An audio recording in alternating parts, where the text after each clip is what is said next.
Fala aí galera, beleza? Como é que vocês estão? Matheus Fortes aqui na área, seja bem-vindo ao canal Física para Forte. Bem, peço desculpa aí pela minha ausência, porque essa semana foi bem movimentada, então não consegui fazer muitos vídeos. Mas enfim, agora vocês estão aqui me assistindo, espero que vocês gostem desse.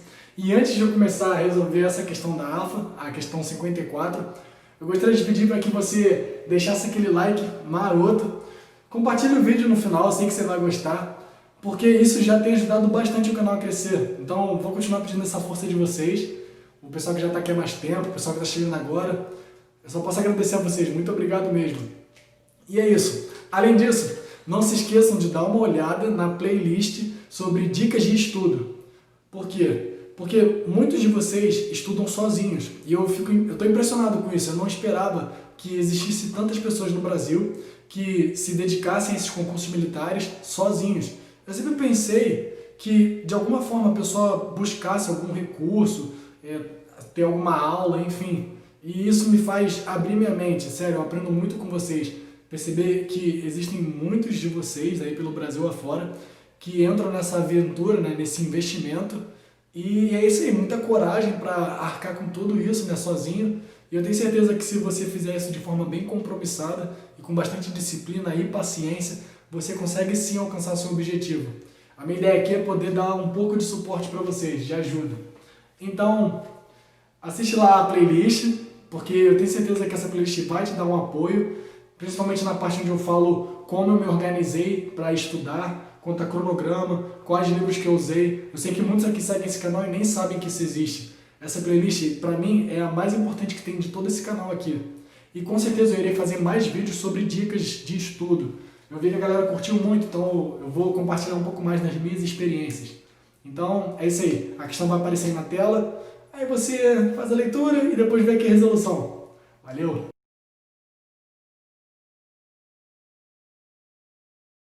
Então, vamos lá. Como você pode ver, essa questão ela não é tão difícil assim. Eu arrisco dizer que essa deve ser a questão mais fácil dessa prova. Que, por sinal, essa prova da AFA do ano passado, 2019, foi bem difícil. Eu achei bem difícil essa prova, né?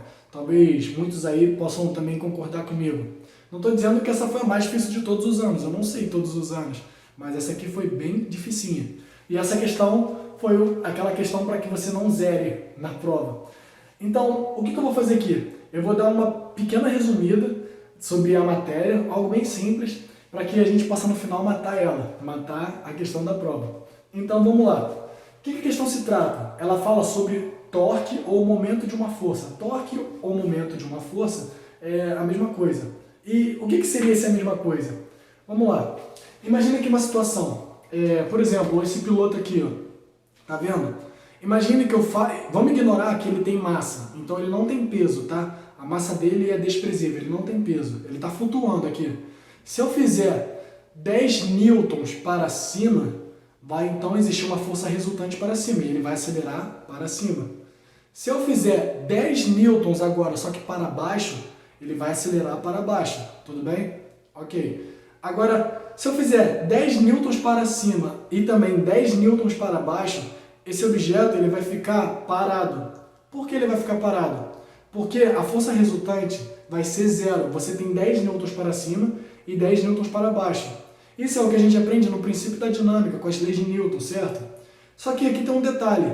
Esse objeto aqui, ele é um corpo extenso, ele tem dimensão, ele tem comprimento, ele tem volume aqui, certo?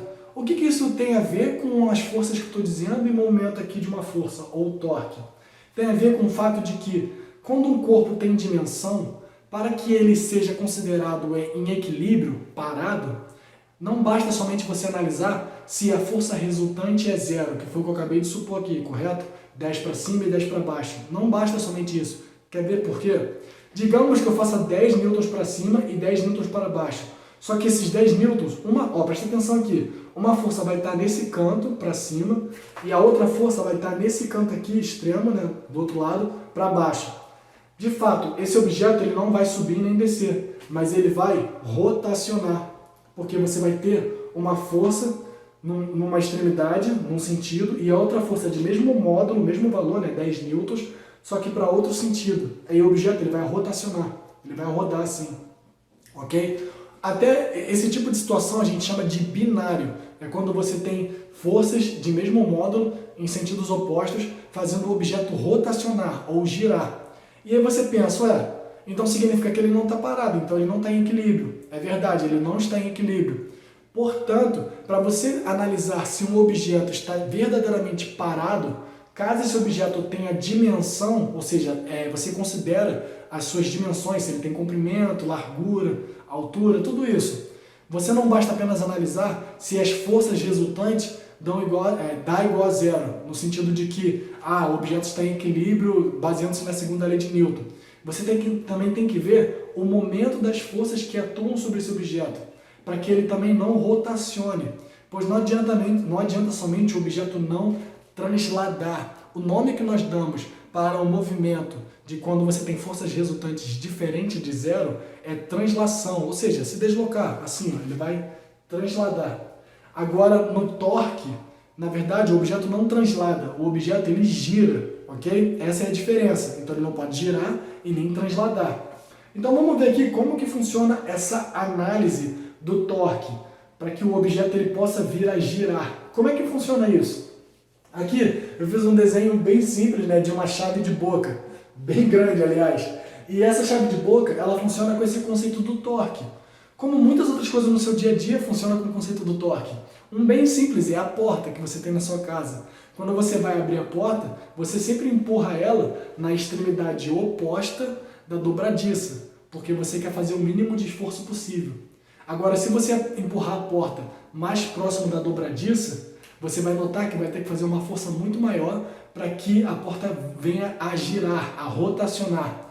Então, perceba que existe uma relação entre a força e essa distância que você aplica a força do ponto de onde ela vai girar.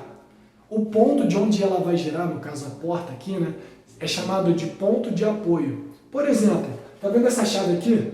Se eu aplicar uma força nessa chave, independente de onde essa força seja, essa chave ela vai poder girar, mas ela vai poder girar em torno de qual ponto? Aqui, ó. Pois é esse ponto aqui que vai girar. A chave ela vai rotacionar ao redor desse ponto aqui. Se eu usar a régua aqui, ó, seria isso aqui, ó. Certo? Então aqui é o nosso ponto de apoio, é como se fosse a dobradiça da porta, entenderam? Então percebam que, dependendo do ponto onde eu aplique força aqui, essa força ela pode ser menor ou maior, caso eu queira fazer o quê? Esse objeto rotacionar, caso eu queira gerar um torque diferente de zero, tudo bem? E como que eu analiso isso? É uma equação bem simples, m de momento é igual a F vezes D.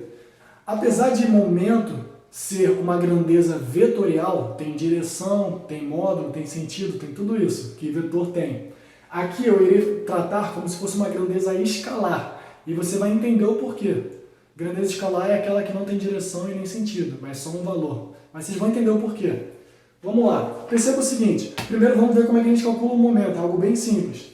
Ó, vamos supor que eu tenha uma força que vale 100 newtons e está sendo aplicada exatamente nesse ponto aqui. Ó. Ok? Como é que eu calculo o momento? Ou seja, o quanto que essa força ajuda essa chave a girar. Percebam também que nesse caso, fazendo uma força para cá, nesse sentido, essa chave ela vai girar no sentido horário, assim, ó. Tudo bem? Então, como é que eu calculo o momento dessa força aqui, que eu chamei de F1? Seria o quê? Bem simples, ó. M1 é igual a 100 vezes a distância do ponto de aplicação dessa força até o ponto de apoio. Então, aqui, a letra D dessa equação, prestem bem atenção, é a distância que você está do ponto onde você aplica a força até o ponto de apoio. Só que essa distância, ela é uma distância específica, e é isso que eu quero explicar para vocês nessa questão, que é uma coisa que ajuda muito para questões mais complexas do que essa. Vamos entender aqui uma coisa. Perceba que a força ela atua nesse ponto. A partir de agora, você vai imaginar que essa força ela é como se fosse uma linha que atravessa esse ponto onde ela está aplicando. Essa linha eu vou fazer um pontilhado assim, ó. Tá vendo essa linha que eu acabei de fazer aqui? Essa linha ela poderia ser infinita, eu poderia sair riscando aqui minha parede e descendo aqui abaixo. Mas enfim, eu só fiz essa linha aqui. E o que significa essa linha? Essa linha nós vamos chamar de linha de ação. Seria então a direção onde a força aplica, onde a força é aplicada, a direção onde a força é aplicada, tudo bem? E o que você tem aqui em mente? A letra D é a menor distância dessa linha de ação até o ponto de apoio, que é o ponto onde a chave vai rotacionar. A menor distância. Entenda-se por menor distância o quê? Uma reta que vai ter que ligar essa linha de ação até o ponto de apoio. Então, a menor distância não vai ser daqui para cá ou daqui para cá. Vai ser uma linha que vem dessa linha de ação até aqui, ó, até o ponto de apoio. E essa menor distância, ela forma um ângulo de 90 graus aqui, ó, com a linha de ação, entendeu? Essa aqui é a menor distância. Essa menor distância é a nossa letra D. E essa letra D nós chamamos de braço da força, é o braço da força. Então é essa distância aqui que nós iremos aplicar, tudo bem? Então percebam que essa distância já está até escrito aqui em cima. Seria o quê? 20 centímetros. Só que eu tenho que pôr em metros, ok? Então vou botar 0,2. Aí vai ficar assim, ó, 0,2. Então M1 vale quanto? Vale 20 newtons metro. Essa é a unidade, newtons metros. Estou entendendo como é que funciona? Vamos aplicar mais uma vez aqui agora na segunda força que tem aqui, a força F2. Perceba que a força F2 tem o mesmo módulo da força F1, 100 newtons. Ah, então é o mesmo módulo, então vai ser o mesmo torque, o mesmo momento? Porque não é só a força que depende para gerar o momento. É a distância da aplicação, né, dessa força até o ponto de apoio. Porém, o que é essa distância? Vamos relembrar. A distância, como é que você idealiza? Seria o quê? Primeiro você imagina uma linha de ação. Linha de ação é a direção no qual a força está sendo aplicada. Seria isso aqui, ó. Essa aqui é a linha de ação da força F2, beleza? Qual é a menor distância dessa linha de ação até o ponto de apoio, que é isso aqui? Bem, a menor distância não vai ser daqui para cá. Seria qual a menor distância? Exatamente esse braço aqui, ó. Essa distância daqui até o ponto de apoio, formando um ângulo de 90 graus, como eu já falei antes. Então, para não ficar muito confuso aqui, perceba que essa distância já está escrita ali embaixo. A menor distância dessa linha de ação até o ponto de apoio é esse tanto aqui. Olha quanto é que vale isso aqui. 30 centímetros. Entenderam? 30 centímetros. Então eu vou fazer aqui, ó. Vou fazer aqui embaixo. M2 é igual a 100 vezes 0,3, porque está em metros. Então vai ficar M2 é igual a 30 newton vezes metro. Ok, percebam que esse momento ele é maior do que o de cima. Logo, se só existissem essas duas forças aqui, você poderia constatar que esse objeto, essa chave de boca, ela vai girar sim. E ela vai girar para qual sentido? Horário ou anti-horário? Anti-horário. Por quê? Porque você pode perceber que esse momento ele é 10 unidades maior do que o outro, que está para baixo. Então essa chave ela vai girar nesse sentido aqui, caso tivesse somente essas duas forças. Mas agora eu quero chamar a atenção, e aí que vamos entrar no quesito da prova. Olha essa força aqui, 100 newtons. Perceba que essa força ela não está perpendicular à chave. No caso, a chave aqui que eu falo, a haste, né, onde você segura a chave. Ela está formando um ângulo aqui oblíquo, onde θ vale, seno de θ 0,6, né, e cosseno de θ vale 0,8. O que nós podemos fazer aqui? Existem duas formas de você poder trabalhar com essa situação, onde você tem uma força que está torta, digamos assim, está numa direção não muito agradável. Eu iria fazer de uma forma só. Deixarei a outra forma para outros exercícios que ainda virão, não dessa prova, é claro, mas outras provas, SpaceX, EFON, já apliquei isso em outras questões da EFON. O que eu vou fazer aqui agora? Eu irei decompor essa força aqui de 100 newtons. Eu irei pôr ela na direção perpendicular, né, a essa haste, e eu irei também pôr ela na direção longitudinal, né, na mesma direção da haste. você vai entender o que eu quero dizer. Eu vou decompor ela na direção X e direção Y. Seria mais ou menos isso. E aí vai ficar assim, ó. Você vai ter aqui uma componente horizontal, né, e uma componente vertical. Perceba que essa componente horizontal é cosseno dessa hipotenusa. Opa! Perceba que essa componente horizontal seria a relação cosseno, tudo bem? Então vai ficar o quê? Vou chamar aqui, por exemplo, de, sei lá, fx. Então fx é f vezes cosseno de θ. Então fx vale quanto? 100 vezes 0,8. Vai dar 80 newtons. E aqui a gente chama de fy. Então vai ficar quanto? Fy é 100 vezes seno. Então vai dar 60 newtons. Ok. Aonde eu quero chegar com esse raciocínio? Eu vou fazer aqui uma pequena modificação. Eu vou agora apagar isso aqui e eu vou destacar somente as componentes daquela força. Então você vai ter 60 para cima e 80 na horizontal, para poder simplificar um pouco o exercício. Tá, vamos lá, aqui fiz a modificação aqui, né? Vamos continuar aqui o raciocínio. Perceba que quais são as forças que nós temos agora? Nós temos 60 para cima e 80 para a direita. Vamos aplicar aqui o conceito de momento, o conceito da linha de ação, né, dessa força, e também o braço dessa força, que é a distância, a menor distância dessa linha de ação até o ponto de apoio, ok? Vamos começar pela força Fy. A força Fy está nessa direção aqui. Então, qual é a linha de ação dessa força Fy?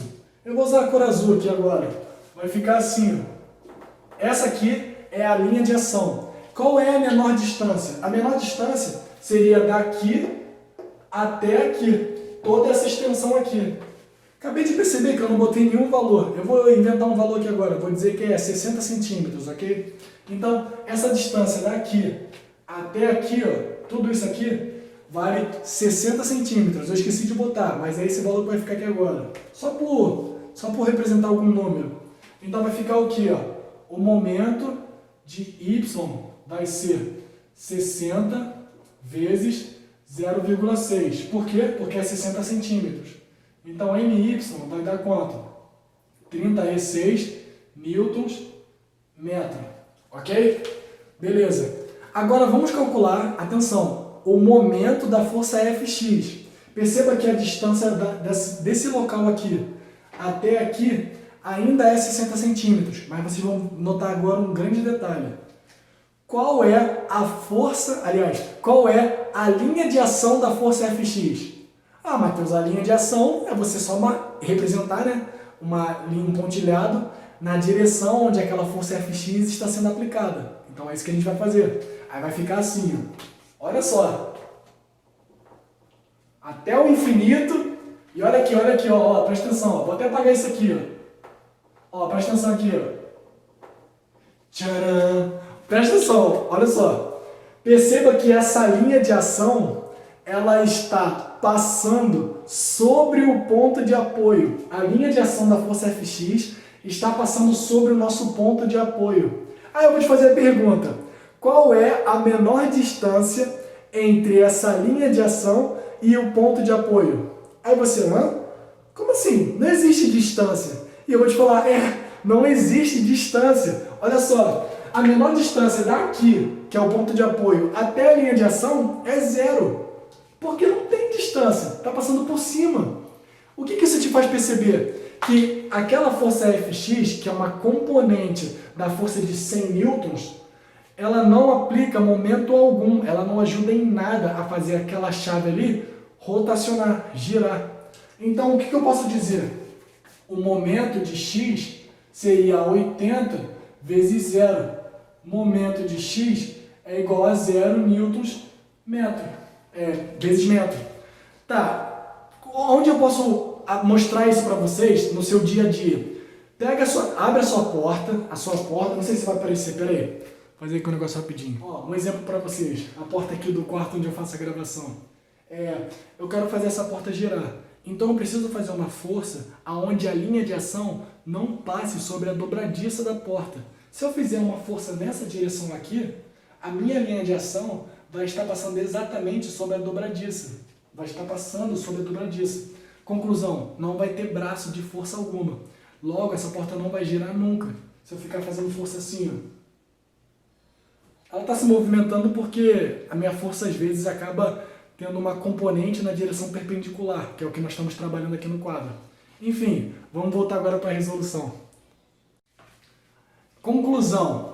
Da força de 100 newtons que a pessoa aplica nessa direção, somente os 60 newtons, que é uma componente desses 100 newtons, de fato é responsável por fazer essa chave rotacionar, girar. Ou seja, o que você pode dizer? O cara está fazendo força em vão. Seria muito mais prático, ao invés de ele fazer 100 newtons nessa direção oblíqua, seria mais interessante se ele fizesse de fato 60 newtons nessa direção perpendicular à chave, à haste da chave. Consegue entender que ele está fazendo esforço em vão? Porque 80 newtons, que é a componente horizontal, não serve para nada. A chave não está rodando, enfim.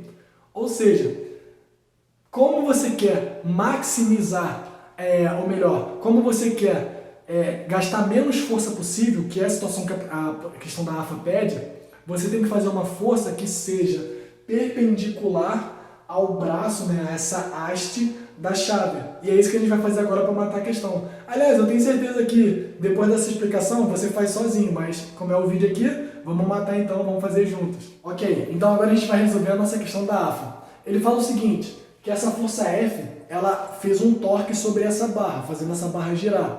Ele quer saber qual deveria ser o módulo, a direção da força G, que vai ser aplicada nesse mesmo ponto, para que ela efetue o mesmo torque. Só que essa força G tem que ser a mínima possível, o menor esforço possível, como eu falei antes no vídeo. Antes de tudo, nós precisamos ver aqui qual de fato foi a força responsável, né? Aliás, qual componente de fato exerceu um torque sobre essa barra. Componente essa dessa força F. Aí o que nós temos que fazer aqui? Decompor essa força F na direção longitudinal da barra e na direção transversal à barra, que é o nosso famoso ângulo de 90 graus, lembra? Formando um ângulo de 90 graus. Aí vai ficar assim, ó. Você vai ter uma para cá e outra para cá. Só que esse que vai ficar aqui, eu vou desenhar aqui, tudo bem? Aí vai ficar assim. Aqui no caso seria o nosso FY e aqui seria o nosso FX, que nem do exercício anterior. Tá, eu preciso aqui fazer uma pequena trigonometria, né? Aliás, uma geometria, porque o ângulo θ está aqui embaixo. O ângulo θ ele precisa aparecer aqui. Eu já expliquei isso no vídeo da Escola Naval, vou deixar aqui destacado aí no vídeo, na descrição, sei lá, nunca lembro. Mas enfim, perceba que aqui, ó, se você fizer um prolongamento aqui é um ângulo de 90 graus. Aqui vai ser que ângulo? Aqui vai ser, sei lá, beta, ok? Então o beta ele estaria aqui, ó. Aqui é beta. Consegue entender que aqui é beta? E agora, se aqui é beta e aqui tem um ângulo de... Isso aqui tudo é 90 graus. Tudo isso é 90 graus. Se só esse ladinho aqui é beta, com certeza aqui vai ser o nosso θ. Por quê? Porque beta mais θ tem que dar 90 graus, ok? Eles são complementos. E aqui 90, e aqui é 90 também, a gente tem o 180, que é a soma dos ângulos internos de um triângulo. Enfim, caso você queira saber melhor, é só assistir esse vídeo depois. E aí, tem aqui, ó, o ângulo θ está bem aqui. Conclusão, quanto que vale esse Fx e esse Fy? Fy vai valer quanto? Vai valer F, esse F, cosseno de θ. Por que cosseno de θ? Cateto adjacente, esse aqui é a nossa hipotenusa. E Fx vale quanto? F seno de θ. Talvez você possa estranhar um pouco, porque você está vendo um Fx com seno e talvez você esteja acostumado ao oposto. Mas não se iluda, tá? De fato aqui é o Fx, porque eu quis chamar de Fx, e aqui de fato é F vezes seno de θ. Você pode ver aqui, ó, cateto oposto sobre hipotenusa, ok? Perceba então que essa é a força responsável por fazer o torque, como eu já expliquei antes. Essa força aqui não faz torque algum, ok? Essa força ela não vai ter braço, porque ela está cortando o que? Exatamente sobre o ponto de apoio, aqui, ó. Então, essa aqui é a componente verdadeira, é a força de fato que exerceu o torque. Logo, se você quer que o G seja o menor possível e faça o mesmo torque que essa força F, G tem que ser exatamente quem? Esse aqui, F cosseno de θ. Aliás, não precisava nem você achar o módulo dessa força, apenas pelo desenho você já chegaria a essa conclusão de que tem que ser a letra C, porque na letra C você pode notar que é a única força que é perpendicular à própria barra. Lembre-se, para que seja a menor força possível, tem que ser o quê? Perpendicular à barra, no caso a haste, né? Ok? Eu espero que vocês tenham gostado desse vídeo. Eu fiz ele bem extenso mesmo para poder detalhar o máximo possível. Tenho certeza que virão outras questões onde eu vou aplicar esse conceito da linha de ação e vocês vão ver que é muito melhor. Eu espero que vocês tenham conseguido aprender alguma coisa aí. Alguma coisa boa, não sei, de nova. Enfim, valeu galera, até mais.